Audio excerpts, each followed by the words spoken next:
দেখেন এদিকে অনেক ধান ছিল, সব ধান কেটে ফেলেছে, কেটে গেছে। এটার কী ধান বলা হয় আমি জানি না। তো আসলে আমাদের দেশে অনেক রকমের ফসল আছে, কিন্তু করতে জানতে হবে। আমরা কিন্তু অনেক সময় এক ফসল কইরা বইয়ে থাকি, অনেকজনে আছে করতে চায় না। এগুলো আসলে ঠিক না। এখানে অনেক ধরনের মানুষ আছে আমাদের এখানে কৃষিকাজ করা। এই দেখেন এই শাক আবাদ করছে, মানে আমাদের এখানে বলে মানে চাষ করছে, শাক আছে।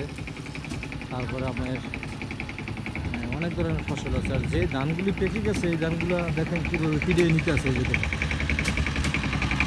আপনাদের ওখানে কীভাবে নেয় আমাকে জানাবেন। এখানে তো ফিরিয়ে নেয়, এই যে দেখছেন ধান, এই যে দেখেন।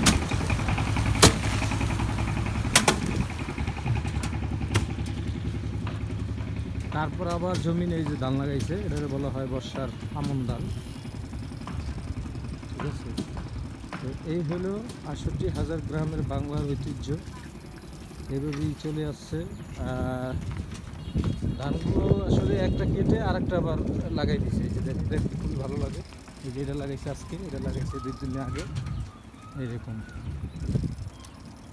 তো সবচেয়ে মারাত্মক ডেঞ্জারাস কথা হলো বিভিন্ন জায়গায় বিভিন্ন মানুষের জায়গা জমি নিয়ে সিটারি বাটপারি করে। এরা আসলে কোন ধরনের আমি নিজেও জানি না, কিন্তু আসলে এখান থেকে আপনারা সবাই সতর্ক থাকতে হবে, না হলে কিন্তু অবশ্যই অনেক খারাপ ধরনের কিছু হয়ে যাবে। ঠিক আছে, সবাই ভালো থাকবে।